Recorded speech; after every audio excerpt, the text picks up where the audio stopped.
Welcome, everyone, to the Friday, July 19th. Hey, isn't that a new theme song edition of On Iowa Politics? Yes, it is, by the way. This week on the podcast, the aftermath of the attempted assassination of Donald Trump, Iowans at the Republican National Convention, deer ditching DEI, and the Waylon Brown mystery is solved. Hello, everyone. I'm Erin.murphy, the Des Moines Bureau Chief for the Gazette in Cedar Rapids. With me this week are Gazette Deputy Bureau Chief Tom Barton. Hello, Tom. Hello, Erin.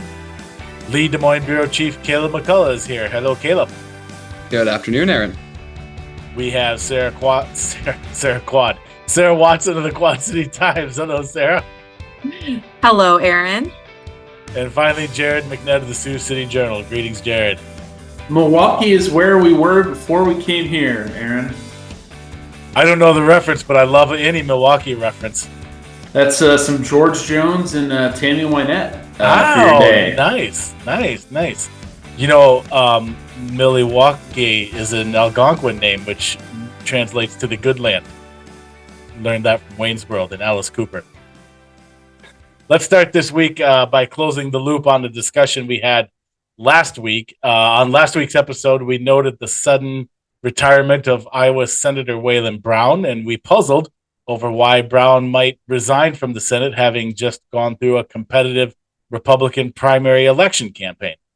Well, one possibility I don't think we mentioned was Occam's razor. Something better just happened to come along. And it looks like that was the case, as it was announced this week that Brown has accepted a policy advisor position with Clean Grid Alliance, a St. Paul, Minnesota-based nonprofit that focuses on advancing renewable energy across the Midwest. This is all from reporting from the Mason City Globe Gazette. Jared, a Globe Gazette alum, by the way, no conspiracy theories or juicy revelations here. Just a simple case of someone working one job and then a more attractive one came along. Much like communism in the Clue movie, it turns out that eminent domain was just a red herring. Yeah, well, at least with the little bit of digging around that I did, I was curious if there was any obvious or immediate connection between the new job and Summit Carbon Solutions, because I knew people would point that out right away if there was. Right. And there isn't, but that still hasn't stopped some people from grousing about the move. I did notice on Clean Grid Alliance's Facebook page that someone said he literally sold out the rights of those he was supposed to represent. So not everyone, I guess, is happy about Waylon Brown's new job. But when he was announcing the new position, he said, in order for rural communities to flourish, we must address the issue of grid stability and energy independence. CGA is known for being thoughtful and effective, and I look forward to joining the team.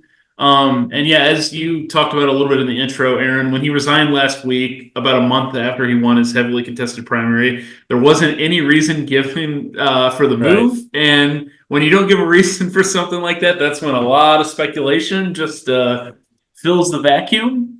And as the story from the Globe Gazette noted, with just some background stuff, Brown had been in the Senate since 2017. And now with him leaving, Iowa Republicans have to call a special convention, which, as far as I know, still hasn't been set when that's going to be.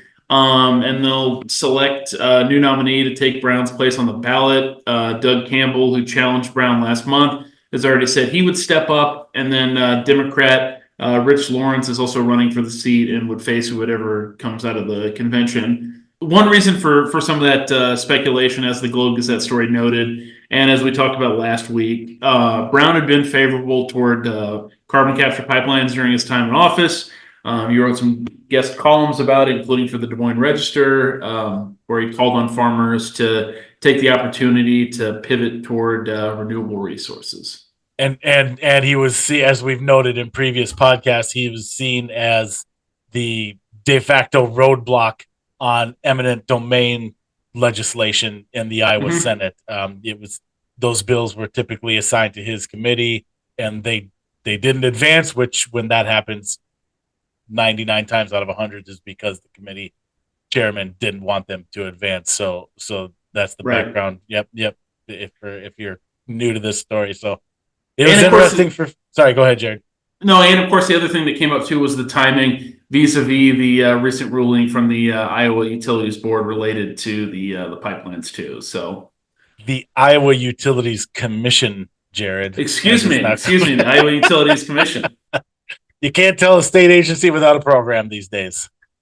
So a little bit of drama that at the end of the day unfolded with a whimper, and now we move on to the next story in the news cycle. But we wanted to, like I said, kind of close the loop on that after we had kind of tried to make our best educated guesses as to what had been going on there.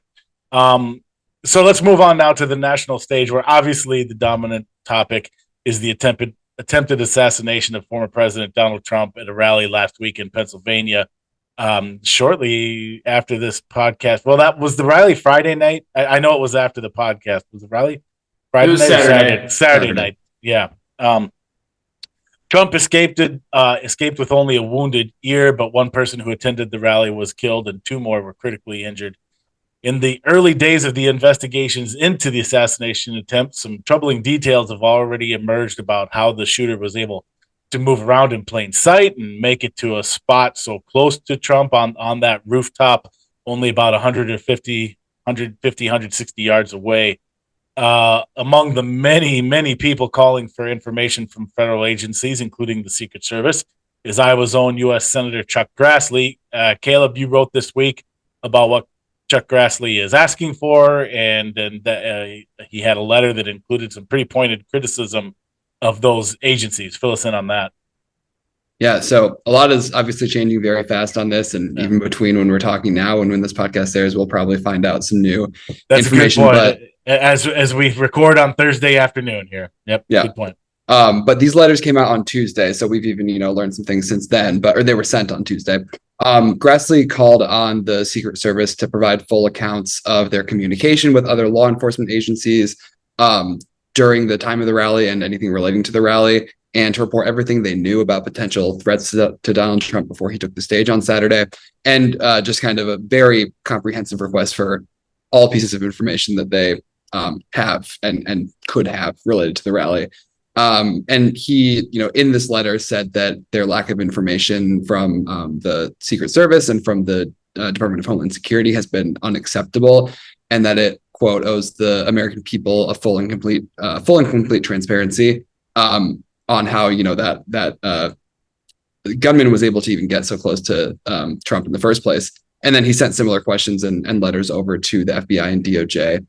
And so that was kind of his role, and that was on Tuesday when he sent those over. Grassley is part of the Senate Judiciary Committee, and he joined the Republicans on that committee to ask the chair, Dick Durbin of Illinois, to call Secret Service Director Kimberly Cheadle and others in for hearing.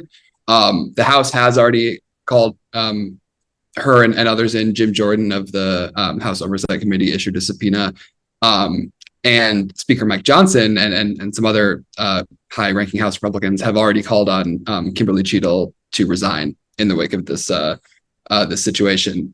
So a lot of the criticism that has come out so far has focused on her, and is especially focused, as I kind of mentioned in Grassley's letter, on what policies and procedures and practices were taken that allowed crooks to even get in that position in the first place. And I mean, I think that's a very legitimate question for those of us here that have been at those rallies. The security is very tight, and just the idea that there would be a building that close to the stage that there was nobody on top of, or just monitoring it close enough to prevent somebody from climbing up there with a rifle is very surprising. So that's kind of Grassley's position and many others in the Congress, and obviously a lot will come out in the next few weeks. Yeah, great minds think alike, Caleb, because I was going to make that exact point here. For those of us who have covered these events with Secret Service, I know, Caleb, you and Tom have. Sarah, Jared, have you covered? Oh, yeah. Nods. Okay, so we all have. Yeah, and I mean, like, if I remember correctly, yeah, both of the times that I've covered Trump, we had to be there like 8 hours or something, some right. astronomical amount of hours ahead of time, so that the Secret Service could do sweeps and everything like that. Right. Yeah, and that's what I wanted us to share here for folks listening, to just kind of illustrate. I'm sure you guys were all kind of a lot like me, and like one of your first thoughts was, how was this even possible, knowing what we go through at these events and the extensive security that we go through and the extensive protocols for this to even happen. It's just amazing. And I guess the key thing here is this happened just outside that Secret Service perimeter at this event. That was the loophole, for lack of a better way, that this guy found. He knew exactly how far he could get before having to deal with Secret Service. But you would think that would still be at least an area of concern. The one of the first things I thought was, well, okay, how about no more outdoor events for the rest of the campaign at the very least? Because if you're shuffling people all inside, then you have much more control over, your area of concern. Man, I was just blown away. Yeah, and the most recent reports from what the Cheadle has said and what local, as far as at least yesterday, there was some conflicting reports or conflicting testimonies that the Secret Service director said that area was that building was staffed by local police and that local police were inside the building. But I think I read in the New York Times that the local police department said that they were actually in an adjacent building next door, which opens several other questions. If they were supposed to be in that building, why weren't they in that building? And many other things. But yeah, it just seems like an enormous failure of security on multiple levels for sure. Another thing I took note of, Caleb, from your story with Grassley was he pointed out some of the other bungles of varying degrees that the Secret Service has had in recent years, and he mentioned the one from 2014 where a guy got over the fence, but there was also one in 2011 at the White House.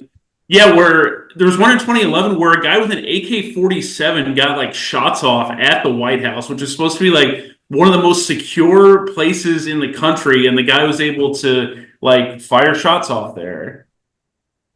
Yeah, and I don't have the letter pulled up right now, but that probably was in the letter now that I'm thinking about it. Yeah. Yeah. And again, reminder that we're recording Thursday afternoon. Caleb again made the great point that this is a fluid situation, obviously, and I'm sure information will be continuously coming out. So depending on when you're listening to this episode, we're working on what we know Thursday afternoon. It's obviously going to be super important, these investigations and questions and answers, and it'll be interesting to see what all else comes out about this moving forward. A common refrain being heard since the assassination attempt is that both major political parties need to tone down the political rhetoric.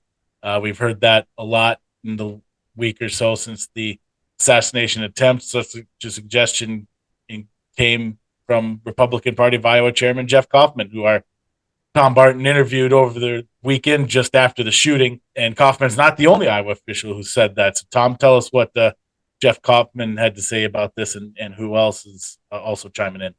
So speaking to the Gazette on Sunday, Kaufman said that he did not change the content of his planned speech and did not mention the shooting on Saturday that left former President Donald Trump injured.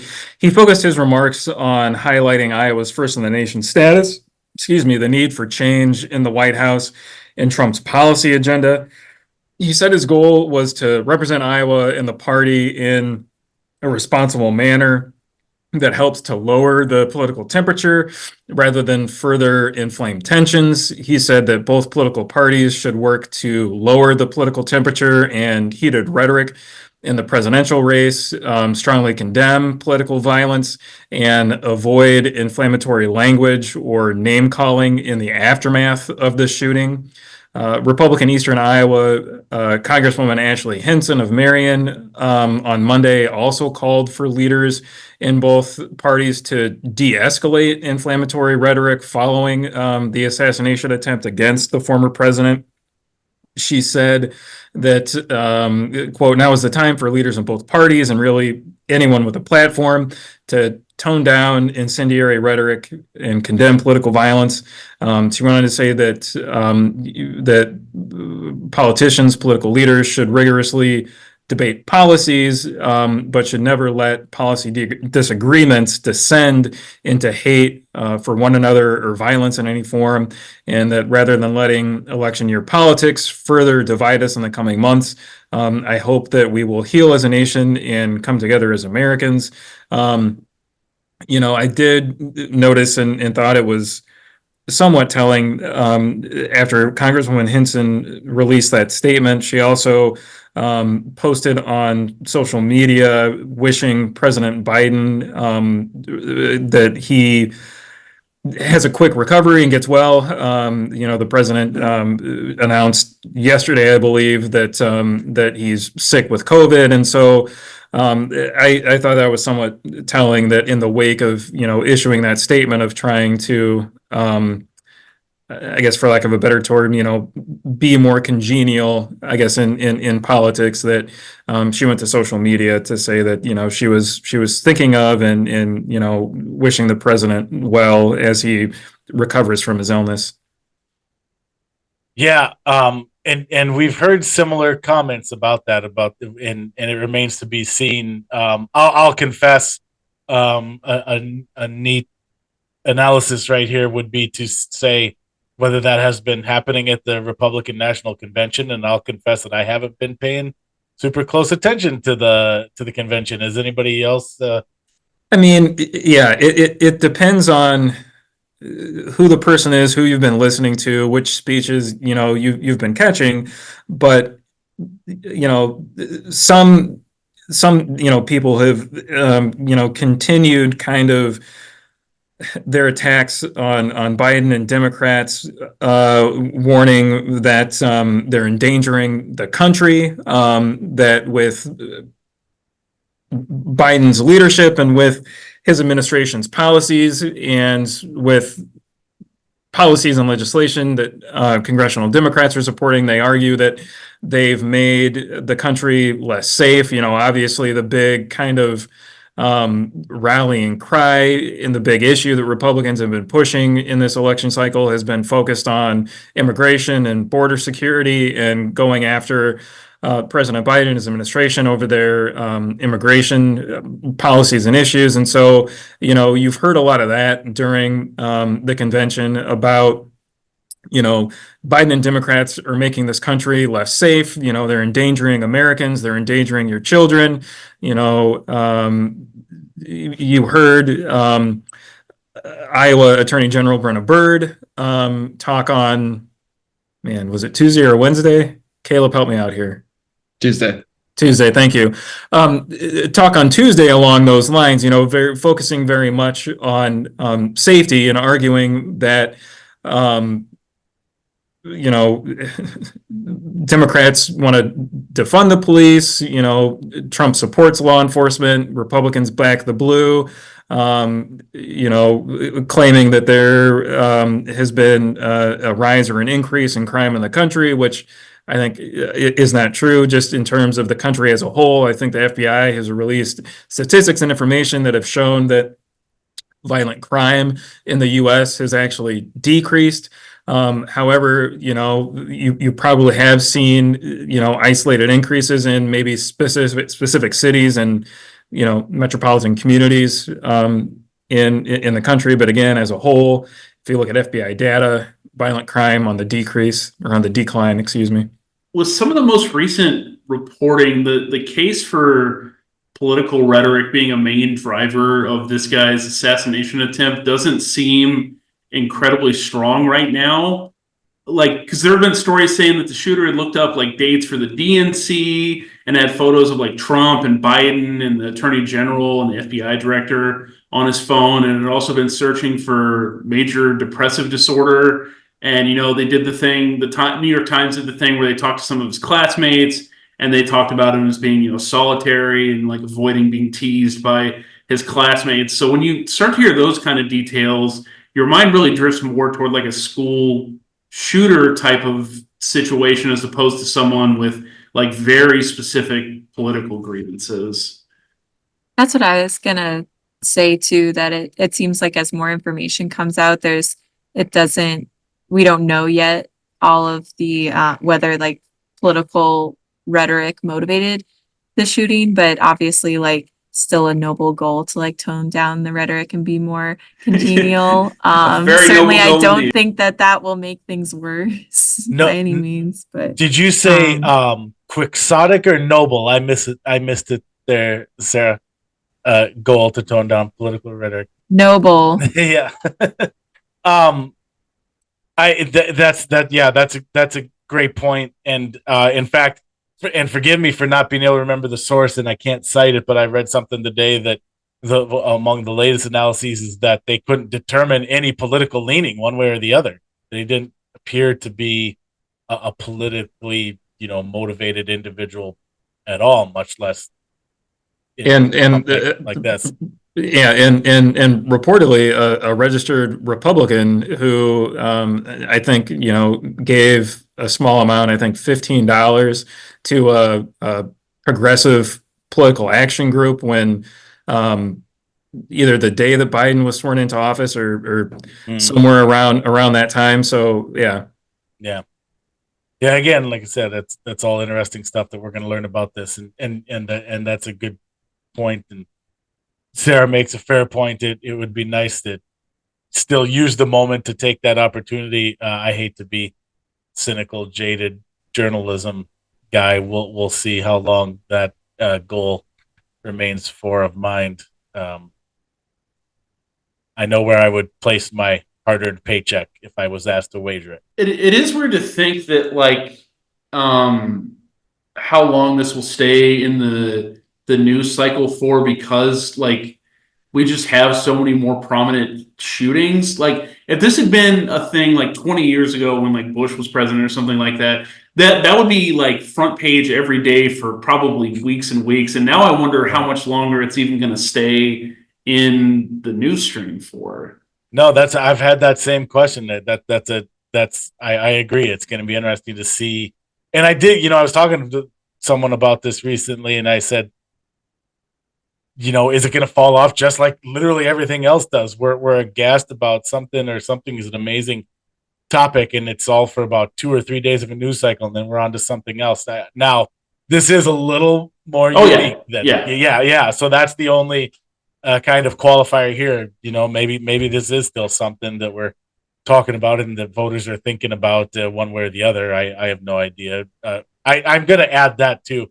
This is just one humble Des Moines bureau chief's take, but everybody who's been screaming about how they know this is going to impact voters and change their minds in November, please stop listening to anyone who is saying that, because they have no flipping idea how this is going to impact voters in November, much less tomorrow.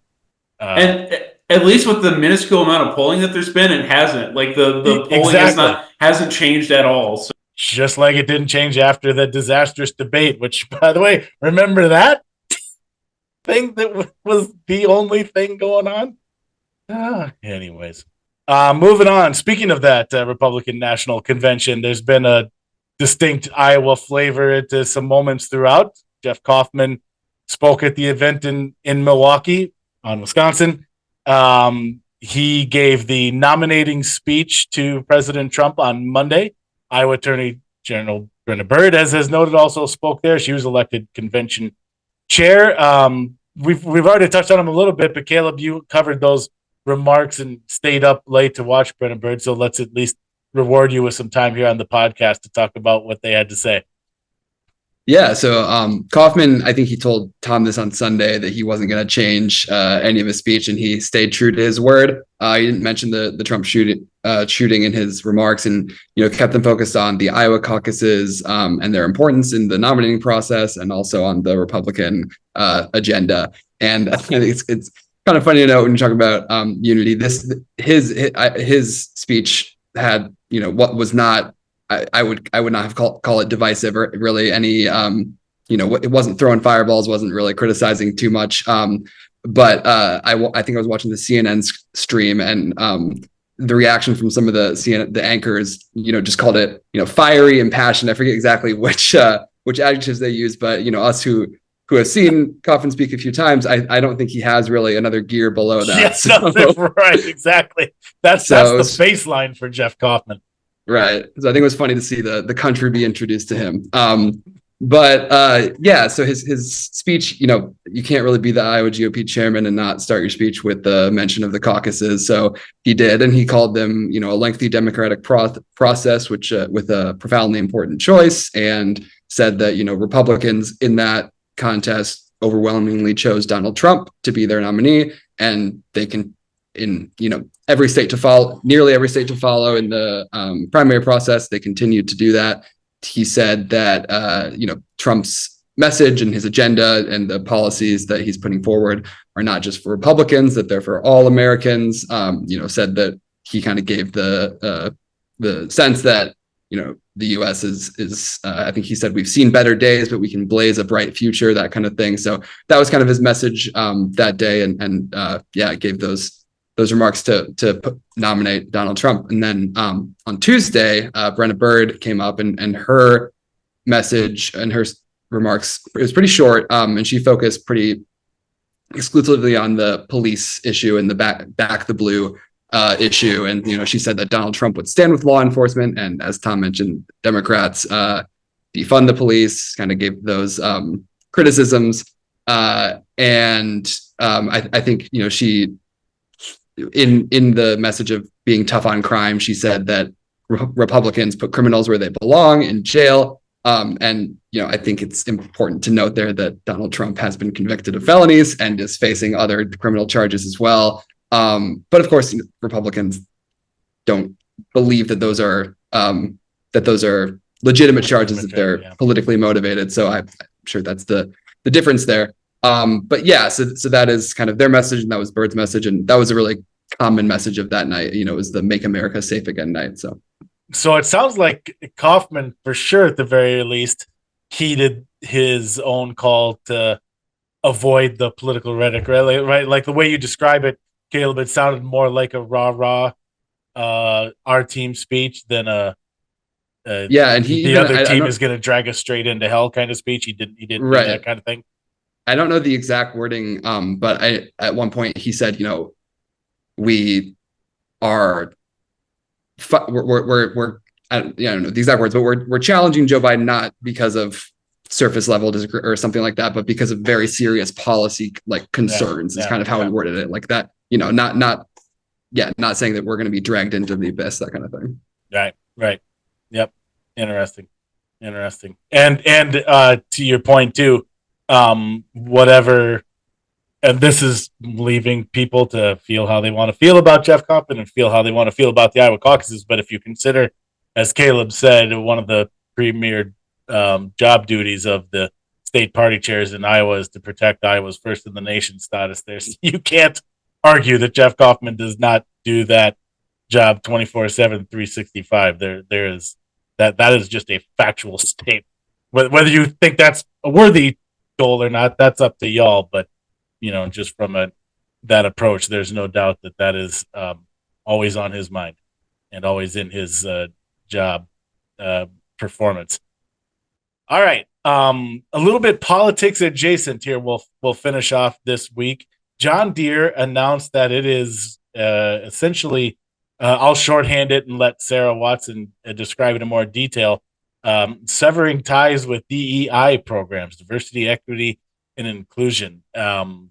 If you've listened to this podcast or paid attention to Iowa politics over the years, you know that Iowa Republicans and many Iowa Republicans are critical of these programs, and there has been literal legislative attempts to weaken, if not eliminate them altogether where they can in state government, including on public university campuses. But this is obviously different because it's a private company doing this now. So I'll kick it to you now, Sarah. Tell us what's going on with John Deere. Yeah, so this is Deere Moline, they're Moline based, but they're a huge Iowa employer. They make ag equipment, obviously. A big company. They announced they were distancing themselves from some diversity, equity, inclusion programs, specifically that they were going to examine their internal policies and that they would not participate in any, quote, external, social, or cultural awareness parades, festivals, or events. And And so this comes after weeks of online conservative backlash. There was a conservative activist who posted these screenshots of John Deere employees supporting pride events and participating in pride events, and basically argued that Deere is supporting diversity, equity, and inclusion, and has become woke. Can I ask clarification there? Question, Sarah. Were these John Deere employees like participating as representatives of John Deere, or were they just happened to be John Deere workers who wanted to go to the Pride Parade that day? Yeah, so it seemed like there were some like flags like in, John Deere spaces. Gotcha. Okay. And there were some posts from John Deere employees that were generally like positive about diversity, equity, inclusion efforts. And so this is obviously, we know, kind of become a shorthand for a whole bunch of things that conservatives are angry about. And so this conservative activist, his name is let's see, I want to get this right. Sorry. Robbie Starbuck. And he posted on X, formerly known as Twitter, a lot of these posts, essentially what he would describe as exposing John Deere employees. And so this isn't the first company to be kind of the target of Mr. Starbuck. There was Tractor Supply. They actually went further, and said that they were ending all diversity, equity, inclusion programs. Deere has pretty much said that they're not going to participate in any external events, and that they were going to like review their policies and their trainings and make business groups focused exclusively on talent and retention. And then focus sponsorships on things that are priority areas. So like hunger, economic development, agriculture, education initiatives, STEM, events supporting veterans. And they did say in their statement, quote, "We fundamentally believe that a diverse workforce enables us to best meet our customers' needs. And because of that, we will continue to track and advance the diversity of our organization." So Deere made some concessions to after this online backlash, but there's still to at least to Mr. Starbuck, this wasn't quite enough. He felt like Deere should have gone further and just said and like fired anybody who was involved in any kind of diversity, equity, inclusion events. Yeah. So anyway, so that's kind of what's going on right now. And it's just in a kind of a turbulent time for Deere because they're in the midst of layoffs. They've laid off close to 2,000 workers since September 2023, and there's more layoffs expected to be announced among salary workers.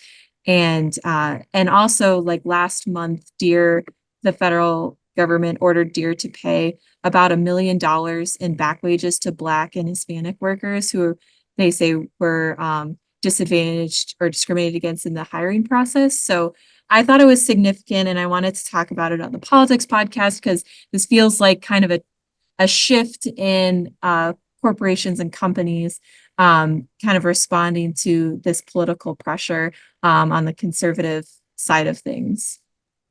Absolutely. It'll be interesting. Sorry, Jared. I was just going to say, it'll be interesting to see if is this a one-off or is this a first domino? It'll be interesting to see if other companies. Yeah, it definitely seemed like Deere was trying to toe the line on things. I know also that they're shifting some of their manufacturing to Mexico by the end of like 2026. Has there been any uproar about that from any like conservative folks? Because I know that in the past has been a hobby horse sometimes, is the idea of losing jobs to Mexico. Yeah, definitely. So, and that was part of why part of this conservative activists shtick was that Deere was focusing too much on DEI and not enough on its customers and sales. And that was one of the reasons why they were laying off all these workers. I mean, agriculture experts will tell you that it's a downturn in the agriculture market. There's not as many people buying John Deere's products, and so that's where they're having layoffs. So, but yes, certainly like that was part of the online outrage that like, oh, Deere is focusing too much on this, taking some very specific examples and saying, oh, well, they're not focusing on, machine we learning. had Iowa Ag Secretary Mike Naig on Iowa Press recently, and we asked him about the what's causing some of these layoffs that we're seeing, plant closures and the deer layoffs. And he listed a multitude of factors, and he did not list DEI programs. I guess he forgot that one as a driver of sales losses. Must have slipped his mind. But yeah, it's going to be interesting. Like I said, are there more dominoes to fall? And it also kind of has, here we're on the politics podcast, so we think of this politically. Does that have an impact on the debate? Because an argument you all often hear from Democrats writ large, supporters of DEI programs, is that, look, all the private industries are doing it, and a lot of them are. A lot of private businesses have prominent DEI programs, and now here you have a major employer in the state that's ditching that effort. So it's just going to be interesting to see what the I don't know, fallout is the right word there, but if it shifts the tone out there in this debate over DEI programs. Yeah, and I think it's also interesting. I mean, Sarah, you mentioned, I think that Tractor Supply went through a similar pressure campaign and made a lot of changes. At the end of the day, these companies are doing things to ensure that they don't lose profits. And, I think on the conservative side, people have thought that a lot of companies have made changes that they don't agree with based on, pressure campaigns from the left online very heavily. And so it's a lot of times that will be, decried as like canceling or like, that kind of cancel thing. Culture. But I think that they're very much adopting similar strategies to kind of try to change things. And it's interesting, very interesting, to see whether this gets more widespread. The other thing that's been getting plenty of blame too is I've seen plenty of variations just in even comments when these stories are posted on our Facebook page and on our website, that another reason for all these layoffs, besides supposedly DEI being a driver of them, is the union contract that the workers recently secured too at the plant in eastern Iowa. Yeah, that's a good point. I forgot about that. Yep. All right. So it's a whole lot of reasons apparently for all of this. Yep. All right. Well, that's it for this episode of On Iowa Politics. If you're not already, please subscribe to us on your streaming service of choice or on YouTube, where you should also smash that like button. You also can find the podcast each week on your preferred Gazette or Lee newspaper website. And now that you've listened to the On Iowa Politics podcast, please make sure you're also subscribed to the On Iowa Politics newsletter, where every morning in your inbox you'll receive all the latest politics and government coverage from our team. You can subscribe to that free newsletter at the Gazette's website, thegazette.com. I'm going to break up my outro here because I just remembered, first of all, to get a chance to say, I've just been handed this note. So that was fun. I was going to say that. My bureau neighbor here, Connor Hendricks of the Great TV Stations, apparently while we recorded, the news broke that of both the passing away of Lou Dobbs and Bob Newhart. So significant political news, and then significant Bob Newhart news there. That's unfortunate. Yeah.